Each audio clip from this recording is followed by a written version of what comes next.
Pessoal, meu nome é Victor, estou aqui com um convidado. Fala pessoal, meu nome é Vinícius, muito prazer. E hoje a gente vai comentar um pouco sobre a questão do socialismo e capitalismo e a demonização do empresário que é feito por parte dos socialistas. Bem, primeiramente, o socialismo ele já foi provado em 1900, lá vai Pedrinha com Mises, de que o socialismo ia falhar. Por quê? Porque o que acontece? O Estado ele não tem, primeiramente, o incentivo de alocar os recursos de forma eficiente. Por quê? Porque ele basicamente opera como uma máfia. Eles te cobram imposto e você não tem a opção de não pagar este imposto. Ou seja, se você não paga o imposto, ou o governo aponta na tua cabeça e te leva preso, ou ele te multa com diversas e... O que faz basicamente se comparar como uma máfia ou facção criminosa, como vemos também nas favelas do Rio de Janeiro e São Paulo. E aí, quando nós partimos para o socialismo de novo, com essa parte de alocação do recursos escassos, que o Estado não tem eficiência, não tem o incentivo de alocar, nós temos também a questão do seguinte: o Estado, quando ele vai alocar esse recurso, sempre tem um interesse ali por trás. Por exemplo, quando você vai fazer uma ferrovia, você geralmente faz uma licitação e sempre são, eu não vou falar assim, mas em geral são feitos por amigos e colegas ali do governo. Empresas que são de alguma forma coligadas com o governo com o único sentido de ter lucro para elas em si, mas não entregar um produto de qualidade. É só você ver, por exemplo, aquela ponte muito famosa que ficou conhecida agora um tempo atrás no Rio Grande do Sul, em que a própria população se uniu e fez uma ponte com basicamente 25% do orçamento que o governo estadual estava propondo, mostrando o incentivo da iniciativa privada de fazer o melhor possível por um custo baixo. E diferentemente do socialismo, vem um capitalismo, que ali quando acaba o período do feudalismo e vem a ascensão do capitalismo, né, que é a livre iniciativa, que o socialismo ele não dá valor no empresário, ele não dá valor nas pessoas que geram renda. Agora já o capitalismo dá essa força, faz com que todo mundo crie a sua iniciativa como empresa, como microempreendedor, e isso é importante. Por quê? Porque o empresário hoje gera economia do Brasil. Por quê? Distribui em massa empregos, distribui em massa e gera economia entre os proletariados. Então é importante a gente ressaltar o quão é importante um empresário, um bilionário, um milionário nessa meio de produção que é o capitalismo, né? Isso se diferencia do socialismo, porque o socialismo aliena as pessoas a serem pobres, né? Mas o capitalismo sempre evolui as pessoas a serem o que elas precisam ser, que é gerar renda, gerar lucro e fazer com que o mundo econômico se movimente. Se tratando de produção econômica, enfim, por exemplo, vamos supor que eu sou um bilionário do meio da tecnologia, por exemplo. Olha só a situação, olha o mundo globalizado que hoje nós temos. Por mais que alguns socialistas falam que a internet ela foi criada pelo Estado no meio da Segunda Guerra, no fim das contas o modelo operante dela hoje foi feito por iniciativa privada. Essa interligação das redes de internet com fibra óptica, satélites, foram tudo feito por iniciativa privada. E aí você tem a questão seguinte: todo esse aparato tecnológico foi um bilionário que gerou. E aí você tem os funcionários que trabalharam, coordenadores, funcionários, gestores naquela empresa. Você tem toda essa linha. E graças a esse bilionário que entrou com capital e esses funcionários, gestores venderam sua força de trabalho, teve uma correlação ali em que houve a geração de riqueza na sociedade. Por quê? Porque, por exemplo, eu tô gravando um vídeo aqui, por exemplo, nesse tablet que eu estou gravando agora. Eu comprei esse tablet porque eu julguei esse tablet, valeu o valor que eu paguei nele. Eu comprei esse tablet, eu gerei economia. Eu dei a comissão para o vendedor, eu incentivei ele, talvez no futuro, aumentar o armazém que esse tablet estava armazenado. Eu incentivei o cara que, por exemplo, fez toda a produção do material desse tablet, seja no mais simples do aço, até o mais avançado como semicondutores, lá em Taiwan. Ou seja, eu estou alimentando uma cadeia global, alimentando diversas pessoas, que essas pessoas vão fazer o quê? Elas vão consumir na sociedade. Eu, por exemplo, vou receber o meu salário, vamos supor que eu trabalho na Samsung. Eu vou receber o meu salário, eu vou consumir em algum lugar, seja com minha compra do mês, seja com aluguel, seja com um carro, seja com o smartphone. Eu vou comprar algo de alguém e a economia vai girando. O socialismo você não tem isso, essa dinâmica, esse pluralismo econômico que o capitalismo gera. E outra coisa, alguns socialistas falam que o capitalismo só gera monopólios. e, de certa forma, até gera, mas acontece o seguinte, eles interpretam como se os monopólios fossem ser estáticos e para sempre.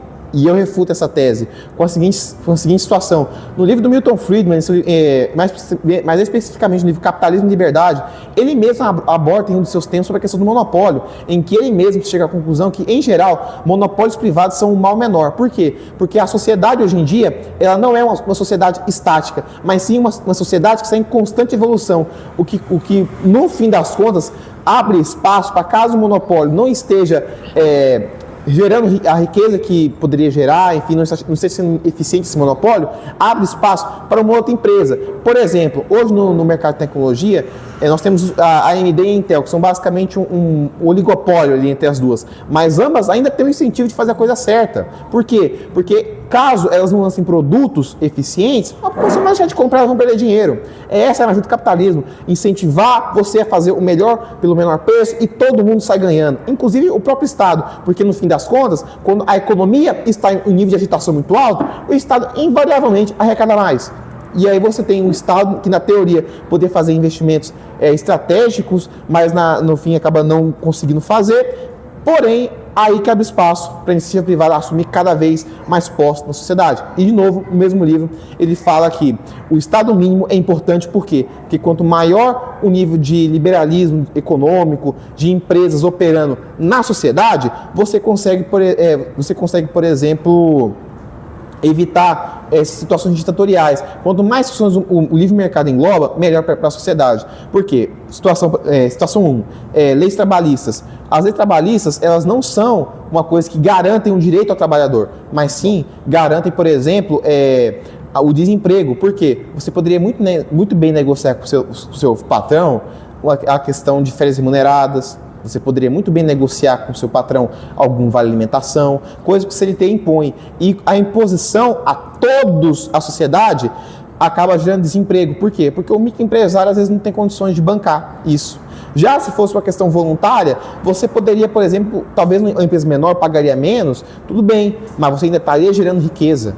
O empresário maior você tem mais margem para negociar e assim vai indo.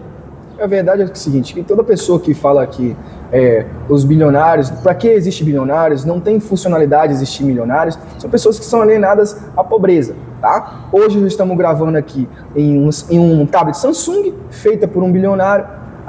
Hoje, as corporações que a gente entra para trabalhar... Só corrigindo aqui, é o capital do bilionário que possibilitou o funcionário vender força de trabalho e gerar riqueza na sociedade. Perfeito. Isso gera economia. Então, vai aparecer um vídeo para você, uma pessoa questionando por que existe bilionários, por que existe milionários.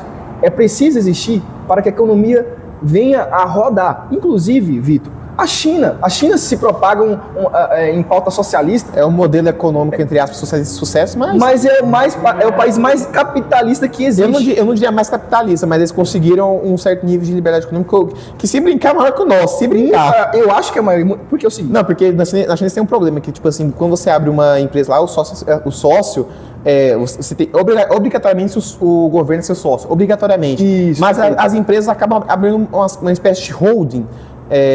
Não é holding que fala, mas abre uma empresa separada na China para poder operar. Só que mesmo assim você ainda acaba tendo menos impostos que a gente, um certo nível de liberdade econômica até maior. Cara, nós seres humanos, a gente estamos propensos, a gente nasceu com isso, de se deleitar para meritocracia. O que é isso? No socialismo existe meritocracia? Não existe. Por quê? As pessoas estão alienadas. Agora, eu quero ser o melhor no meu objetivo, no que eu quero, na minha posição, na minha profissão, e você quer ser o melhor. Então, o capitalismo gera esse incentivo, entendeu? Se eu quero ser bom, você também quer ser bom, há uma competitividade e disso sai muita coisa. Por isso que o capitalismo está mais de 60 anos aí. E nunca vai, eu me ouso a dizer que nunca vai existir um meio de produção melhor que o capitalismo.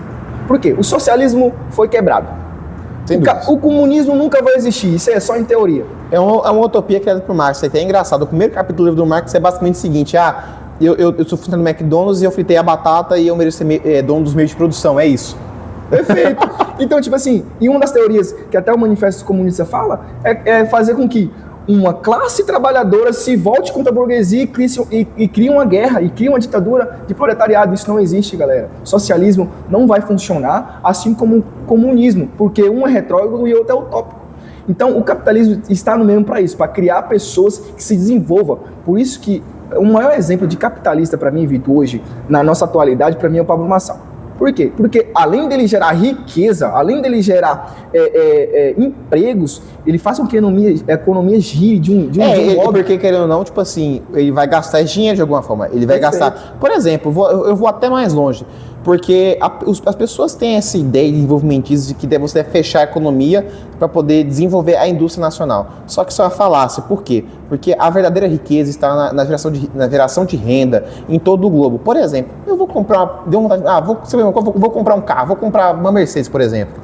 Eu vou estar ajudando o cara que fabricou a borracha, vou estar ajudando o cara que explorou o aço, eu vou estar ajudando o cara que explorou o vidro, vou estar ajudando um engenheiro do lado da Alemanha, vou estar ajudando o cara que fez tecnologia lá em Taiwan, vou estar ajudando toda uma cadeia produtiva. E é assim que se gera riqueza. Por quê? No fim das contas, as pessoas tendo renda, invariavelmente, elas vão importar coisas também do Brasil. Por exemplo, hoje o Brasil é uma potência agroexportadora. Isso é fato. Nós estamos exportando muito, não só para a China, mas para outros países. E é aí que entra a magia da coisa. Nós importamos coisas deles, eles importam coisas nossas. É assim que a economia gira. A China, ela não tinha como... muito pelo contrário, em vez de ela fechar a economia, ela abriu. Ela abriu a economia.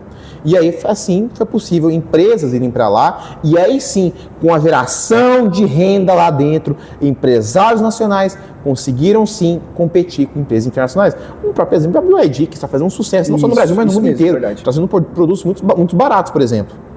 Galera, é o seguinte, para nós finalizar isso aqui, a gente vai dar conselho para o jovem. Por quê?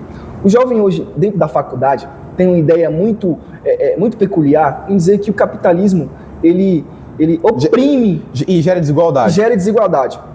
Queridos, o capitalismo, ele tem uma palavra essencial que se diz livre iniciativa. Ou seja, você tem a escolha de ficar dentro do sistema e trabalhar de CLT, ou você tem a livre escolha de abrir sua empresa, de gerar um capital. Você não precisa reclamar de uma pessoa que está na condição ruim e quer melhorar.